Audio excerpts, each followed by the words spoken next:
to another episode of Tormenta Talk. We are La Tormenta, the official supporters group for West Texas FC out here in Midland, Texas. I am Luke McDonald. I am joined here by my fellow Bad Boys Club members, Cameron McQueen and Brian Hodnett. Thanks for being on this episode, guys.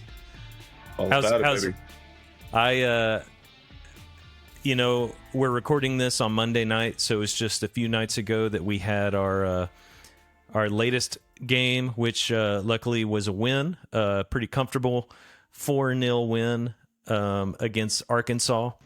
And so, how was the match for you guys? We all sat, right next to one another, but just how was the vibe in the stadium for y'all? What was your experience watching the game?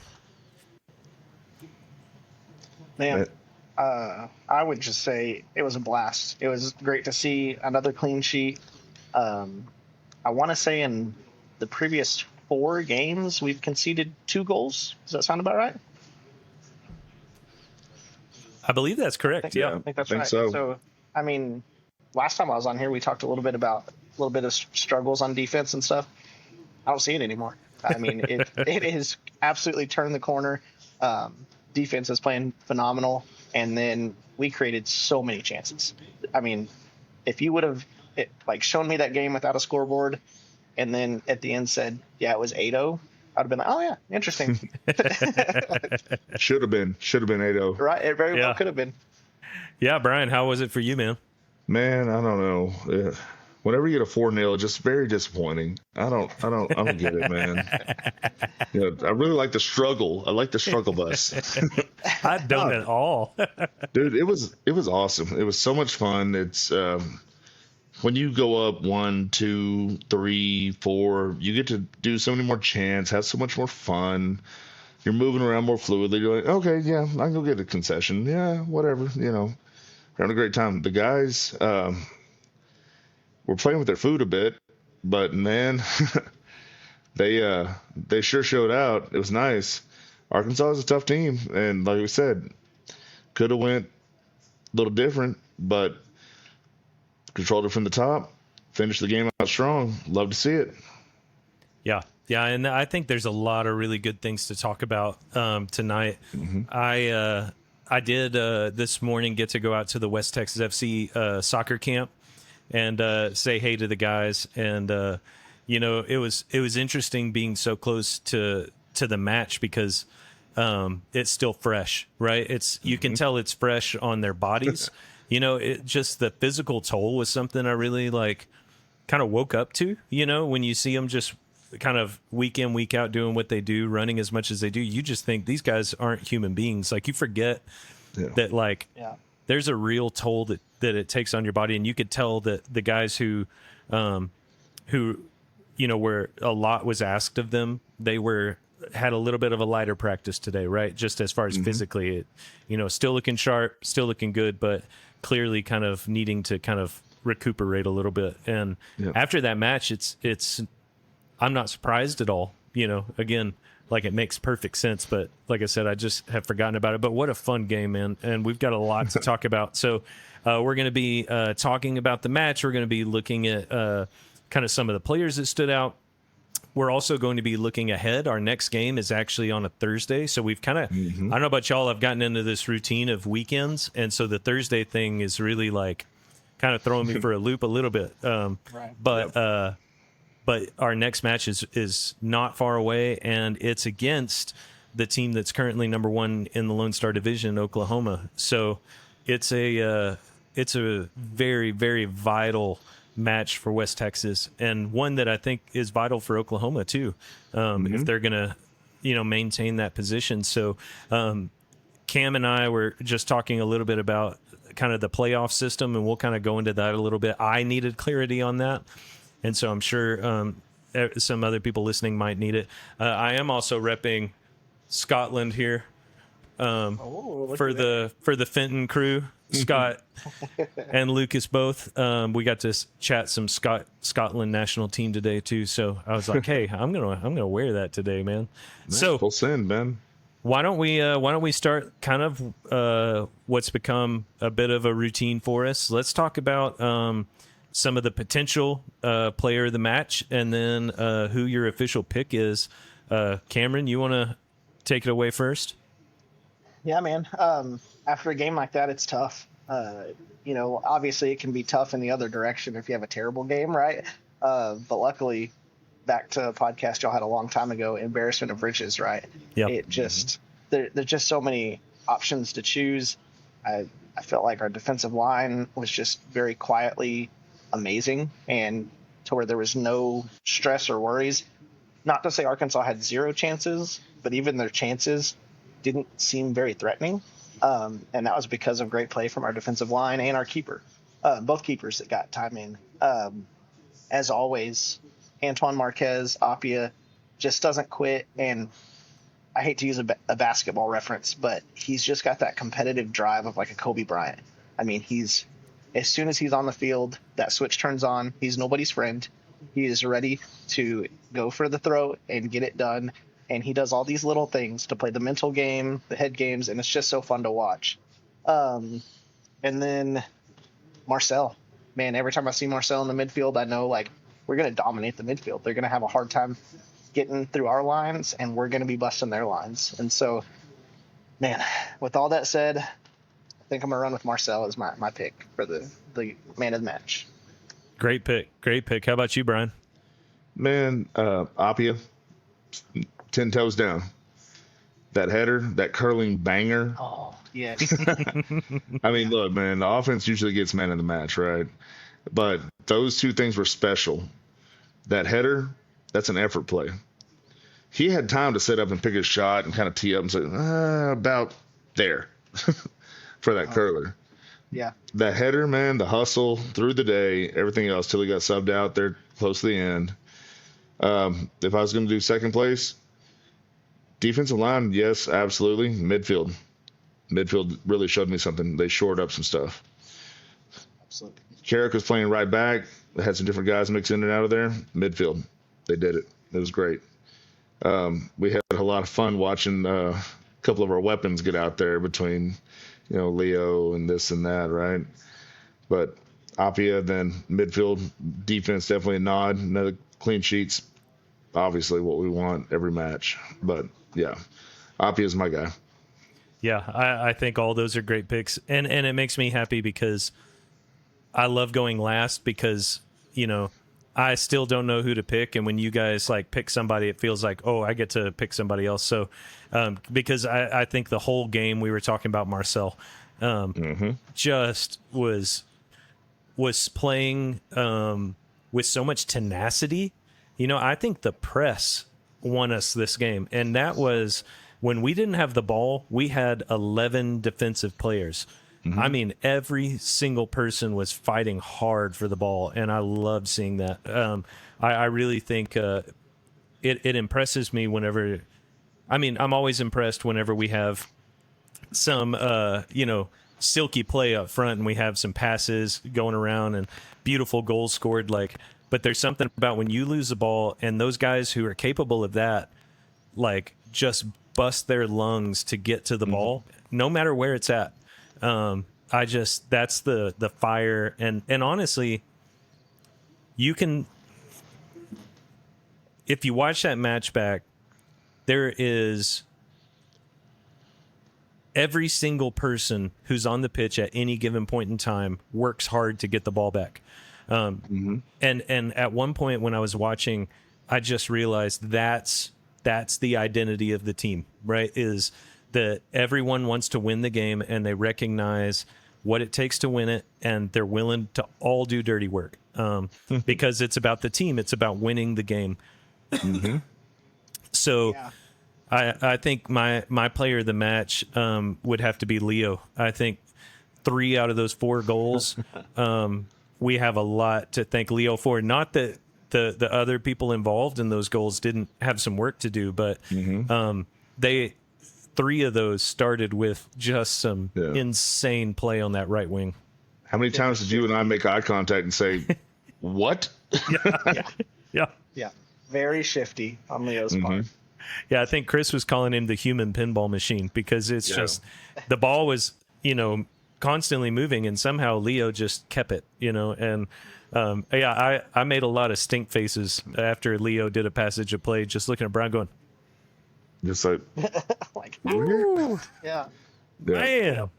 Yeah. So I think all again, and I think we could go on and on. I was really, really happy with the way that Cam and Justin have kind of found a rhythm together. That those two guys on the back line, and Justin's moved around on that back line, but man, him and Cam were asked to do a ton. There were times where Cam was on the right touch line, and Justin had to go all the way back there to back him up. And then Cam in the offense, I mean, the guy was like all over the place. I was really just, there's something about the comfort of this team, and they're starting to trust one another to where it makes for some really exciting play.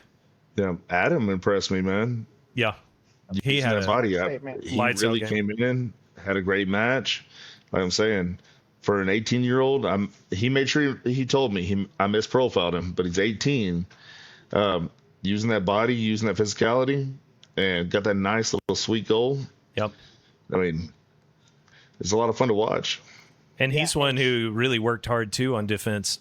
He saved us from a lot of really nasty situations. Go ahead, Cameron. Yeah, that's what I was going to say, is to your point on the press, is I told my wife at one point that Adam was playing up on that front left wing, but so many times it was like, God, he looks like a left back up there. He is just shutting them down. He is just locking them up.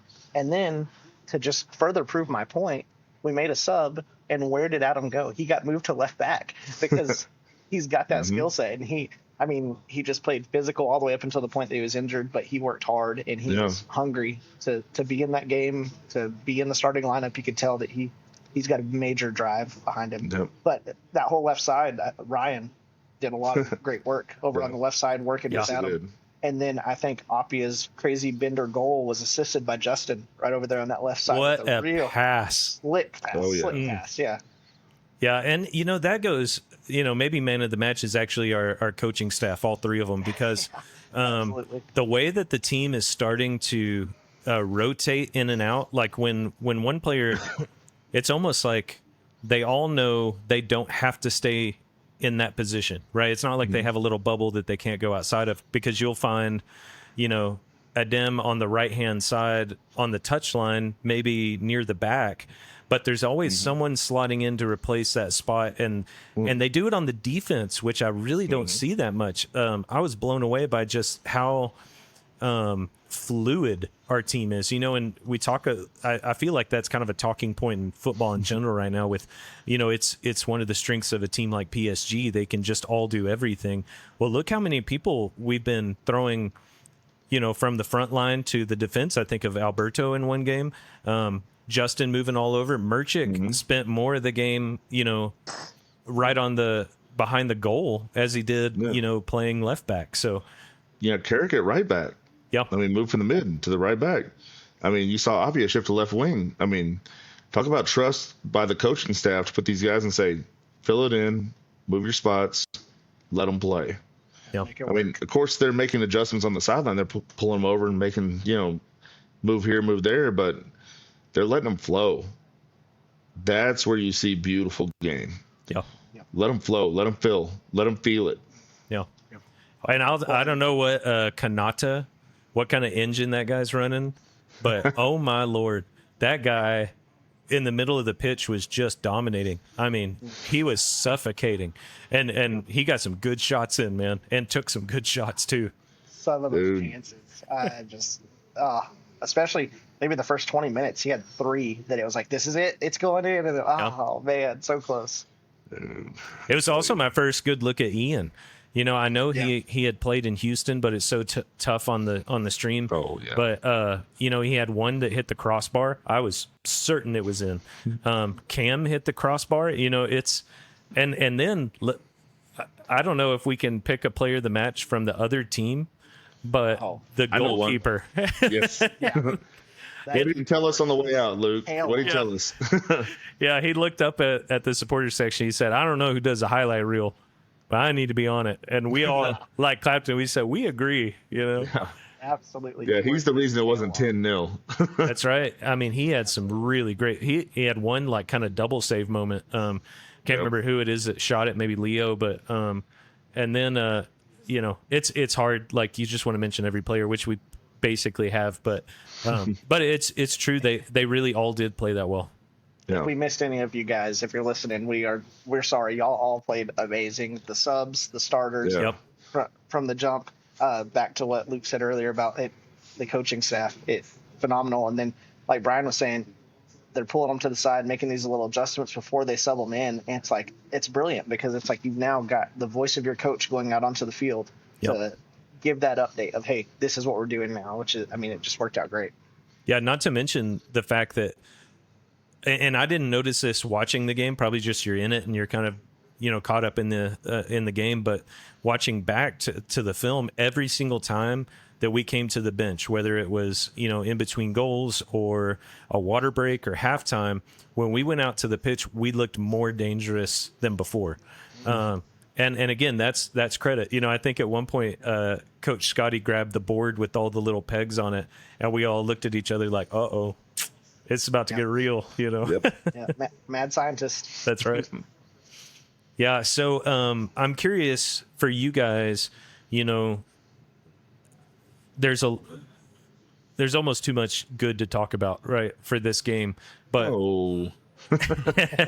Or maybe it's just overwhelming because it's just, where do you go? You know, we could go just to the subs, right? Guys like Gabo, like another guy that I feel like I just hadn't really gotten to see play. And you're just like, we've got that, you know, like, oh my Lord. That, talk about an engine, that dude. And he was fast. That blew me away. I mean, he just streaked down. I mean, that had to be what Moses saw when the Red Sea parted. It was just like, just floodgates opening wide as that dude just struck down the field so fast. And the beautiful thing to me, too, is some of these guys coming off the bench is like, all you people that are watching film, I'm looking at the camera right now, all you other teams, all you other coaches, everybody else, look, new surprise. What else now? It's always something different. It's always something, you know, somewhere else. You know, we don't know what's coming. 8 to 10 guys in the stands behind us that, again, I would suit those guys up any day of the week. They're ready to go, too. They're chomping at the bit to get in. I mean, look at our guys on the sideline again this week. Everybody's ready to get in the game. And everybody's willing to make an impact. I mean, look at Lucas when he went in and got his minutes. He made an impact again. He went out there just on fire. Yeah. Dude, talk about a crunching tackle too, man. Yes. Dude, Alberto wanted to get in there really bad, man. Man, he got his rest this week. So he'll be ready for Oklahoma, I bet. He came this close to a goal too. He did. That was one of those saves by the keeper, one of Alberto's. But and then there's just, I love now that we kind of know these players, when Axel goes in and it's like, well, this game's over. Like that clean sheet is ours. Yep. You know, put a lock on it. It's done. It's over. Signed, sealed, delivered. Yeah. Man. And then of course, you know, number 9, just showing why he is who he is, man. Cole Worthmuller, scoring that last goal is just like the cherry on top. So when it comes to what's ahead, right? Because now it's like, I feel like we are a well-oiled machine. We're playing just lights out football, and we are currently sitting in 3rd place. We have 2 teams above us, and out of the 4 remaining games we have, 2 of them are those 2 teams. So our next game Thursday is Oklahoma City away in Oklahoma, and then our last game of the season is Lubbock away to go play the team up north. So I'm just curious for you guys, how are you feeling about kind of the remainder of the season? What are you looking for? What are you hoping for? What are you expecting? Brian, why don't you kick us off? So there's this answer in me that's the PC. Let's not put any stuff out there, the nice no bulletin board stuff. And that's probably what you're going to get most of. But I'm going to tell you, I believe my team can win every match in front of us. Straight up, any way down. It may be 1-0, You know, it may be 4-0. It is what it is. This team is still ascending. They haven't reached their peak. As nice as we looked against Arkansas, that's not it. There's more. I think Thursday night, we get a chance. Again, top of the table. Like I said last time, they came in and they blacked our eye. It's time for us to bloody their nose. The last game of the season is always the fun one. El Dustico. That trophy's going to stay home. I'm put it on paper now. Our team is going to go up there with the fight, resolve. We're going to go up there and we're going to, do our best. And I believe we're going to leave that thing with a W, our 3 points. And I think we're going to lock it down for the season right there. We have a lot to look forward to, gentlemen. We have two of the best we're going to go face away in their place. This is where we show what we're made of. This is where you get to see, hey, playoffs coming. Cups are coming. This is where the medal's made. This is where you separate the men from the boys. It's time to go hunt. And I believe we're ready to do it. Well said. How about you, Cameron? That's a tough one to follow. Brian laid it all out pretty clear, right? But yeah, I mean, winning out would be zero surprise to me. It is the expectation that I see in front of us. 2 big games to win to guarantee being at the top of the table at the end of the season. And I'll stand behind what I said last time I was on the podcast. I think we're going to go to Oklahoma City and we're going to be a different team. And Alberto with that hat trick, right? So I'm sticking with it. And then when we head to Lubbock, they don't even realize what's in store because, as Brian said, we weren't there yet when we beat them 2-1. They had already peaked, and now we'll see. Yeah, and we shouldn't forget the 2 games in between are no just cakewalks, right? Yeah. You've got Fort Worth, who's sitting, I believe, right below us in the table. They're on the number heater. 4. Yeah, Yep, they've turned it around for sure. they really have, and I know I've talked to Scotty enough times to know he's not sleeping on those games, Nope. right? And we shouldn't either, but I think it's more. Obviously, we get to play the Fort Worth and Brownsville at home, which is an advantage. But, we have probably like the 4 best teams ahead of us still to play. And so it's going to be really interesting just to see how those shake out. But like Brian said, the way the team is humming along right now, the standard has just gotten up higher every single game, and there's not a universe that I believe that the coaching staff or any player on the pitch, on the bench, or in the stands is going to let that drop even a notch. I think their expectation is that they will only get better, and that's what we have seen them only get better. I think the first time we saw it fully click was against Lubbock, and I think every game since then we've just gotten more and more assured of what we have in the arsenal. Mm-hmm. And it feels like, we all of a sudden kind of become the team to beat, which again brings about some danger. Right. And so, but I think our guys are good for it. I see it in their eyes. I see it in the way they play. I see it in the way that they train, getting to watch them train today. There was no punches being pulled. It was like, we're here to work. We're here to get better because we know we can. And I can't wait for this last run of games of the regular season. Mm-hmm. Is it to where if we win all these games, does that put us in first?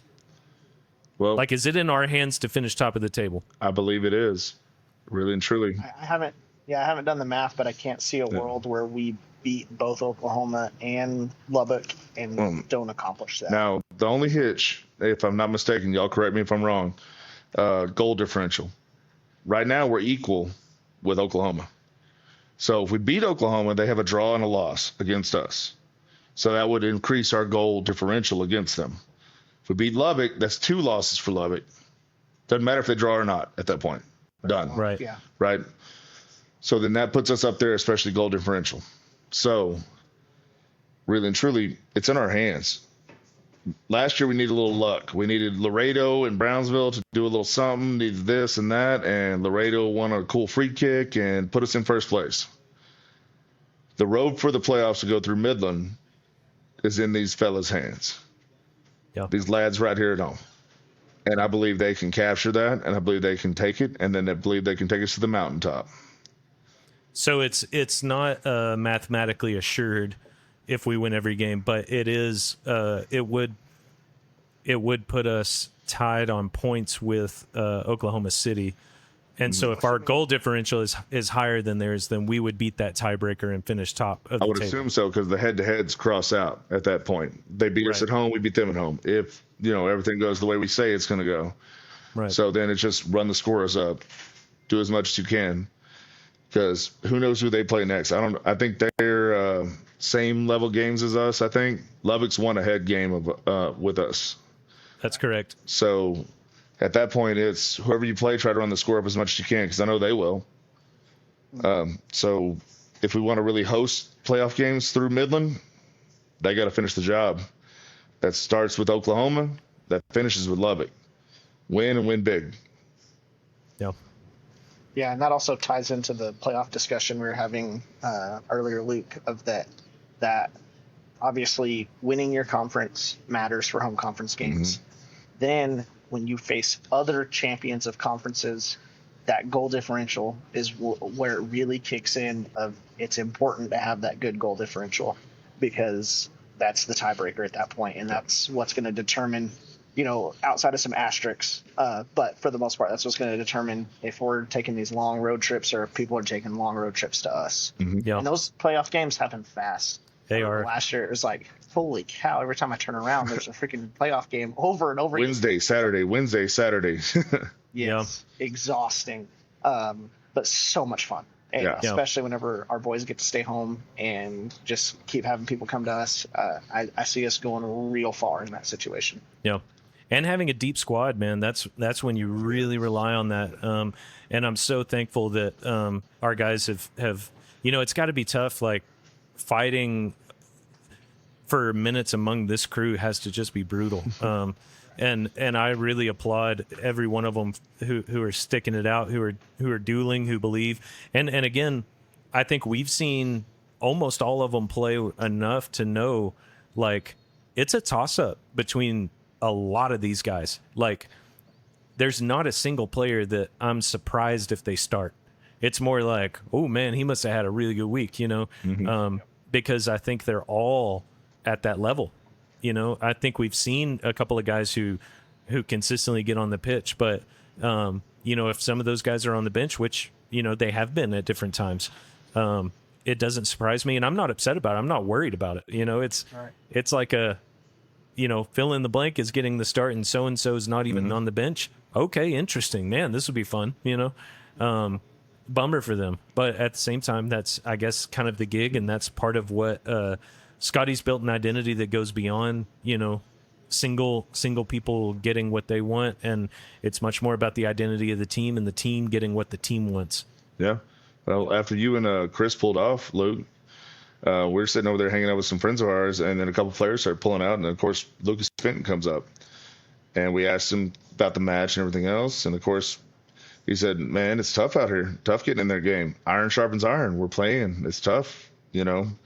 These guys are really good in this club, so we're fighting for minutes amongst each other. So he used those words, iron sharpens iron, and I love that, because he understands there's a battle inside the house to try to get on the pitch just in front of us. I mean, I feel grateful for guys like that. I feel grateful for a team like this that makes it that damn difficult to get out there and show yourself on the pitch. Because, I mean, it could be somebody playing favorites. I don't know. We'd be where we're at if somebody's playing favorites with their guys out on the field. I love the iron sharpens iron mentality. I tell that to my kids. I tell that, it's daily in life. And it's good to see with our soccer club that they're doing that too. Oh yeah, because they all see that, like, they want to play for this club. They see each other as brothers. But brothers they're competing with. Just like if you had siblings or whatever, you wanted to be better, right? But then at the end of the day, when the match comes, you want your brothers that are on that pitch to win, and you still want to root for them. That you see them going down to the field after it's over, giving high fives, hugs, all huddling up together, having the post game talk and everything, and they're building something that's a lot more special than just, well, these 11 guys are my 11 guys, and everybody else. If someone gets injured, maybe you'll get in. So yeah. Well, and I think something that we've talked about, to be the best, you got to beat the best. And there's something about if that mentality is on the pitch on Monday morning, in order to really make a difference for the team, I have to be better than these guys. And these guys are incredible. I'm incredible too. And they are also incredible, which means in order to get those minutes, I have to beat the best. Then whenever you do get those minutes and you're out on the pitch, you want to be against the very best, right? And so and Scotty talked a lot about that, right? When we talked to him, he said that he has competition going every single practice that they have, because that instills this kind of grit and determination that you need in those games. And so if you have it on the training pitch, then you have to do way less work, conjuring that up for a game, because it's just their lives for this summer. And it's really admirable to do that and have a good attitude about it. And, we've spent a fair amount of time with these players, and we get to interact with them quite a bit. We've been really lucky this season to be able to do that. And all I sense is gratitude, good attitudes, excitement for how the team is playing, excitement for the potential of the team. When new players come in, it's not oh man, like this jerk, whatever. It's like excitement. It's like, this guy is awesome. He's really going to help our team. See what he did? Yeah.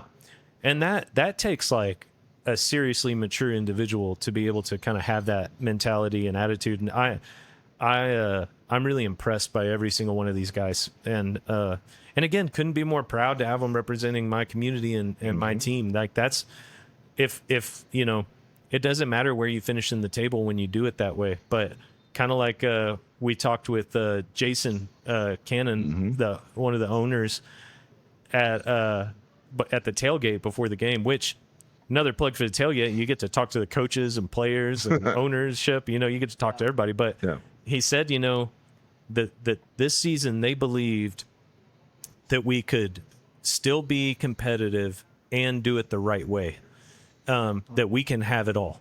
And it was a gamble to do it that way. And that gamble is just paying dividends right now. Because can you imagine, rolling the dice on that and saying, okay, we're going to go with values, and we're going to go with a mentality with certain types of individuals. And it's not just about how good you are on the pitch, but how you go about it. To hire and fire based on that is a gamble, because some of the best coaches of all time are a-holes. And that's just sometimes how it goes. Some of the best players are a-holes. And so somehow we ended up with the best players, and none of them are that way. And that's just like, what a testament to the ownership all the way down to the, last person leaving the pitch. I'm just like over the moon with everybody involved with this club. Absolutely.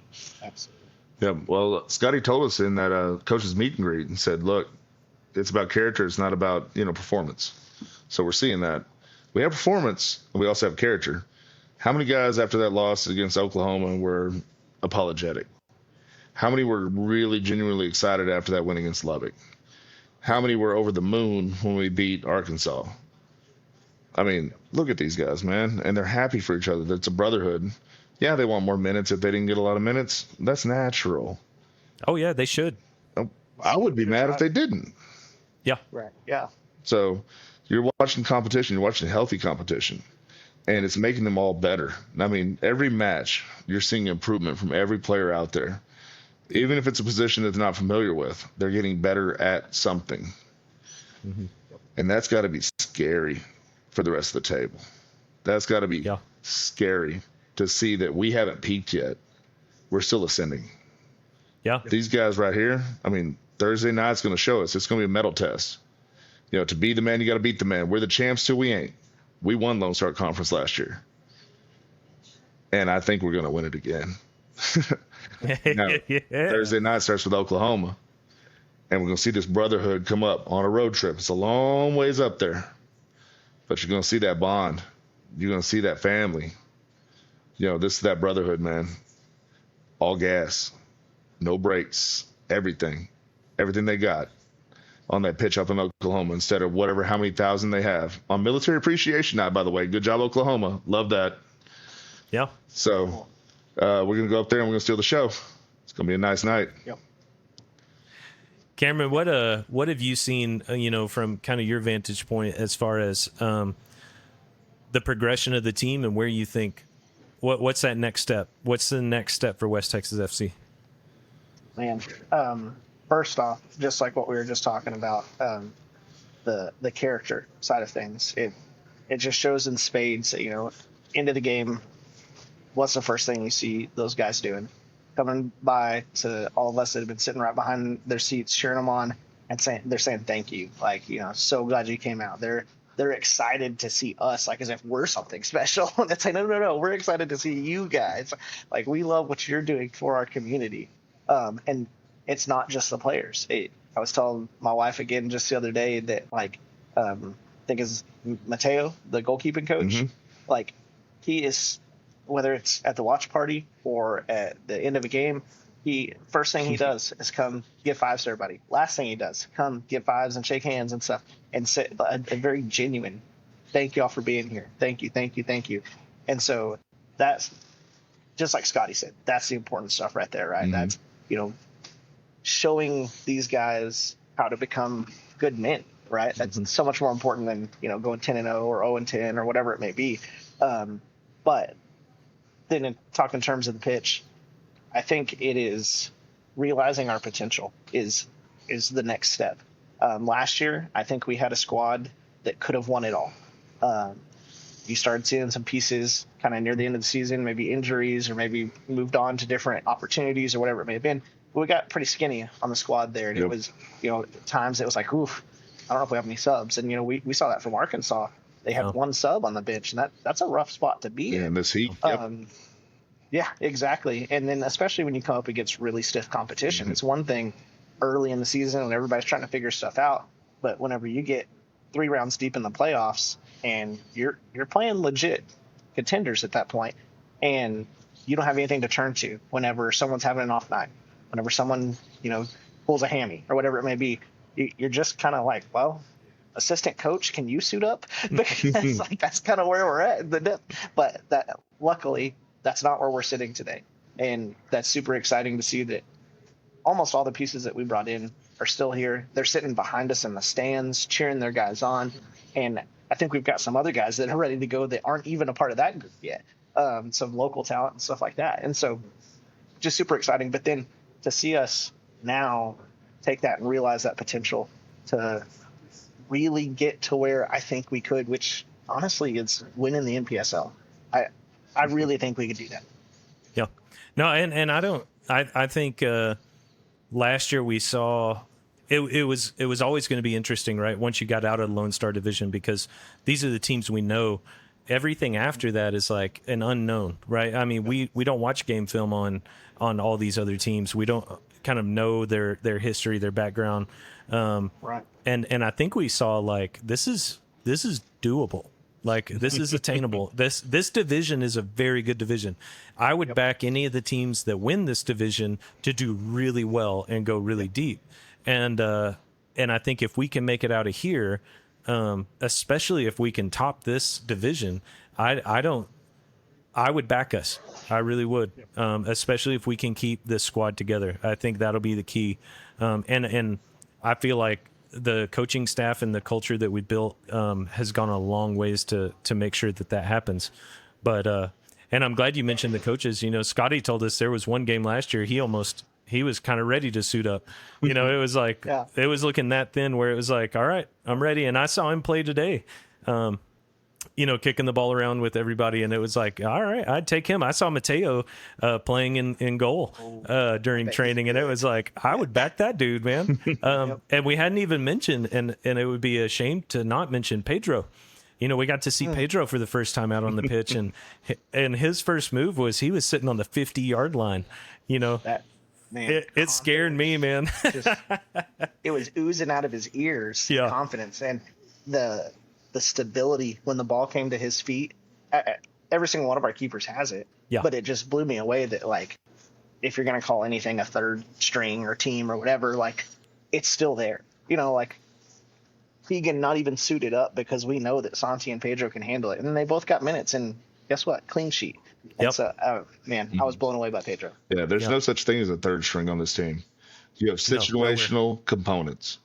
So we have dudes that can be physical, dudes that can be fast, dudes that are good with this, dudes that are good with that. That's what I'm saying is watch our film, watch our podcast, and guess what's going to happen, what Scotty's going to put out there. Yeah. Say what you want, man. I've been shocked. You know, I've been shocked by the lineup every time. It's never once been what I would have put out there, and it's always been better than what I would have done. See? It's been just phenomenal. That's what I'm saying is Oklahoma Thursday. What we saw at our house isn't the same Oklahoma team from what I've seen on watching film and things like that. But I know you, Scotty's going to be ready. Eli's going to be ready. Mateo's going to be ready. And all them dudes that are going to put out there and carry on that trip, on that bus ride, they're going to be ready. Yep. I mean, everybody's going to be ready. Melissa's ready. Luke's ready. Cam's ready. I'm ready. Watch Party's ready. Steven's right. ready. That's right. Let's go, man. That's right. I mean, yeah. we're going to go out there and give everything they're going to give everything they got. We're going to give everything we got back here at home. Hopefully they feel the support. Tall City Watch Party. Y'all show up. Let's get this. Get there early, too. The run crew is going to take that place over if you don't get there early. Yeah, turn them into fans, man. You know, it's not going to be hard. Yeah, I agree. The team does that, right? But I do think I talked to Pedro after the game. He came up and gave me a handshake, just like he always has, you know. And I always tell him, man, I can't wait for you to get out there. And so when I saw him, it was like, man, I'm so happy that I got to see you play. You made me really nervous. and he just laughed and he was like, I got it. Like, he was like, don't worry about it, you know? And I was like, okay, you know, but, Woosah. yeah. I think I saw on his Instagram where he said that was his semi-pro debut. Is that right? Yeah. Yeah, which is awesome. The amount of confidence that he had in his first game, playing not only for WTXFC, but semi-pro at all, at a team that's got a freaking legit lineup. Like, it wasn't like he just barely squeaked into some team somewhere. Like, he's a legit baller, and he had a ton of confidence about it. Yeah, another thing that is worth pointing out, and again, we're kind of jumping all over the map, so I apologize to any listeners. We're normally a little more structured. But one huge difference in this game, you know, against Lubbock, we knew Lubbock would have the ball a lot. And so the strategy was a kind of sit back, counter press as much as possible, and then attack quickly. Let them have the ball. When you get it, do something with it fast. Right. This was... we knew we were going to have more of the ball, and so it was much more of a possession game, which is just like, it's almost like, you know, knowing how to ride a bike and then going, okay, now I'm going to ride it backwards. It's just so different of play, but our guys just took to it. Like, it just like was like, that's what we've been doing all year. Right. Yep. And when you know you've got different ways to play the game and be successful, that's when a team is totally unstoppable. When there's more than one way to win. I mean, even in the Premier League, you know how the teams are going to play, and it's just this system versus this system. Any team that can play multiple systems based on how the game's going, or maybe even swapping systems mid-game, that becomes a team that is very, very difficult to break down, because you constantly have to be adjusting to them. That puts you on the back foot, and that's something that the progression of this team that I've seen that I'm really excited about. And I'm excited to see what else we have in the locker, because like you guys have said, I don't think we've seen it all. And so, yeah. Another thing I'll point out, and again, not that we needed any more advantages at this point, Scotty is rocking a mustache. Oh, the mustache. He said he's gone full Aussie, and it's just like, holy hell, what are we in store for? He's ready to go now. Oh yeah, Keegan holding it down. That's right. It suits Coach. So we'll be looking forward to that. So any other words that you guys have about Lubbock? We want to make sure and support Tall City. Go to the watch party. It's the best place to watch away games, and support the team. A lot of times, some of the players show up to those. I don't know who all is making the trip, but you maybe even get a chance to watch it with some of the coaching staff and or players. So that's worth it. Get there early, like Brian said. This is our make sure you're ready for the home games. Yeah, this is our second to last watch party for the regular season. I won't be at the last one. I want to be in Lubbock for the away game. Yep. We got Oklahoma. Then that Wednesday after that, Fort Worth's coming to town. I believe the Saturday after that, we got Brownsville. And then a week from that, we go up north. So let's make it a good one for Tall City. They've supported us all year. Let's show them some love back, right? And well said. It's always a good time. I mean, they're going to try to get us some tables situated out. That run crew.